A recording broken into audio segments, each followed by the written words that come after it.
6h44 sur RMC, votre invité Jean-Jacques Bourdin, Bernard Lassus, directeur du programme Linky à ERDF. Pour de nombreuses associations, Linky va connaître toutes nos habitudes en temps réel. Par exemple, à quelle heure je consomme le plus d'électricité, donc à quelle heure je me trouve chez moi. Et on ne sait jamais, ERDF pourrait transmettre ces infos à d'autres entreprises, ou même peut-être aux autorités en cas d'enquête. Attendez, c'est un compteur qui mesure des courants électriques et qui ne sait pas reconnaître l'électron qui vient de la machine à laver, de la télévision, de votre fer à repasser ou autre. Il y a quelque chose qui me chiffonne. Tenez, j'ai là une petite note. Et puis là, vous avez une courbe qui vous permet de visualiser le démarrage ou l'arrêt de certaines installations. Alors là, on a un exemple. On a un lave-vaisselle donc, qui tourne et puis un four qui, pour l'instant, fonctionne aussi. Je comprends pas très bien. Bien. Déjà, à l'école, quand on voulait que ça rentre, il fallait me dire les choses lentement. Bien. Ça va rentrer, soyez tranquille et profond. Bidjoli permet de connaître la consommation exacte de chaque appareil de son foyer. Lave-linge, ballon d'eau chaude, réfrigérateur. L'outil s'appuie sur une technologie qui analyse les interférences électromagnétiques produites par les appareils électriques. L'utilisateur peut alors visualiser la consommation d'énergie de chaque appareil sur son smartphone et son ordinateur. Ce n'est qu'un compteur. Oui. Et donc, nous, on n'a aucun intérêt à aller surveiller la vie des uns et des autres. Les groupes énergétiques ne sont pas les seuls à être intéressés par ces précieuses données. Les fabricants de produits électroniques et les géants d'Internet, comme Google et Apple, sont eux aussi de la partie. Qu'est-ce que l'électroménager peut bien révéler sur ses utilisateurs? L'informaticien Ulrich Greveler s'est spécialisé dans l'analyse des données sur la consommation d'énergie. Les appareils récents, qui communiquent les données en temps réel, sont une source d'informations à forte valeur ajoutée. La précision est telle que nous pouvons reconnaître toutes les configurations d'appareils. À partir de la variation de consommation que génère la luminosité d'un téléviseur, par exemple, nous pouvons même identifier quel film visionne le téléspectateur. Ainsi, les informations de consommation d'énergie transmises par les compteurs deviennent le miroir du mode de vie d'un foyer. De quoi intéresser les groupes énergétiques, mais également les entreprises commerciales, les commissions d'enquête et les cambrioleurs. Ce n'est qu'un compteur. Nous pouvons même identifier quel film visionne le téléspectateur. Voyons la convention entre ERDF et l'ADEME. Page 6. Le programme Linky a pour ambition de créer un standard mondial de l'industrie de comptage évolué. Pour y parvenir, ERDF a bâti un système évolutif utilisant des technologies de pointe, capables de gérer de très importants flux de données. Nous ne sommes encore qu'aux prémices de l'exploitation de toutes les potentialités de ce compteur, Big Data, usage domotique, objets connectés. L'installation des compteurs communicants bénéficiera à l'ensemble de la filière électrique. Le programme Linky est suivi de près par les acteurs majeurs du secteur de l'énergie, fournisseurs, distributeurs, producteurs, équipementiers, start-up. Il semble donc que Linky transformera l'usager en simple consommateur, englué dans un consortium de multinationales, à des années-lumière du service public.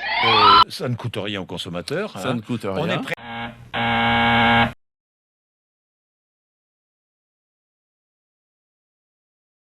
Mais pourquoi donc est-ce que l'Allemagne a abandonné les compteurs communicants pour les particuliers? On nous dit que ces compteurs sont indispensables pour intégrer les énergies renouvelables dans le circuit électrique national. Or, l'Allemagne, qui fait 100 fois plus d'énergie renouvelable que la France, a renoncé à la généralisation de ces compteurs. Il y en aura très très peu, uniquement pour les très très gros consommateurs. Pourquoi ils ont renoncé? Ils ont renoncé parce que c'est totalement inutile, c'est un coût absolument extraordinaire pour des vertus inexistantes. On va pouvoir faire des économies. Il y a des études qui montrent qu'on peut aller jusqu'à 25% de gains vis-à-vis de ce compteur. En gros, le compteur communicant, il va envoyer nos informations de consommation électrique automatiquement au distributeur, qui lui les transmettra à notre fournisseur d'énergie, afin d'établir notre facture. Et à l'inverse, le distributeur, il pourra intervenir à distance sur notre compteur pour certaines opérations. Couper le courant, changer la puissance, sans avoir à se déplacer. C'est sûr, c'est plus confortable, surtout pour ERDF, qui n'aura plus à envoyer des techniciens pour les tournées de relève. Je ne vois pas en quoi, en fait, ça va me permettre de réduire ma consommation.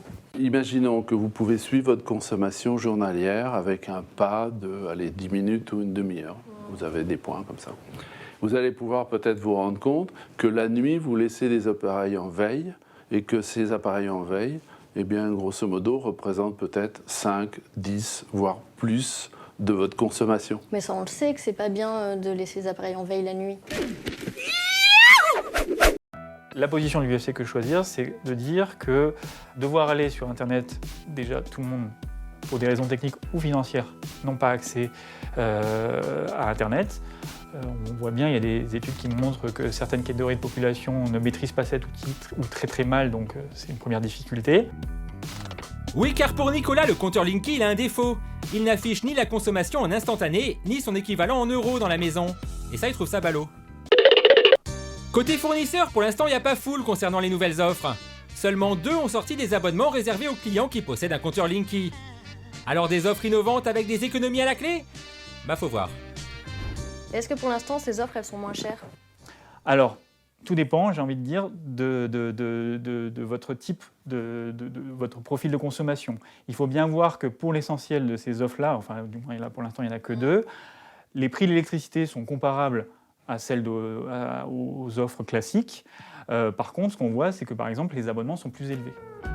Un abonnement plus cher alors qu'on est censé faire des économies, ça part mal, non ? Justine, elle a demandé des explications au fournisseur en question. Je voulais savoir pourquoi, du coup, l'abonnement, il est plus cher. Donc, une fois que vous allez recevoir le courrier explicatif, on va vous donner toutes les explications. Ouais, mais je voulais juste savoir pourquoi l'abonnement était plus cher. Ouais, on a bien compris que Justine allait recevoir un courrier, mais pas pourquoi l'abonnement serait plus cher. Alors elle a appelé un deuxième fournisseur d'énergie qui lui a donné un début d'explication.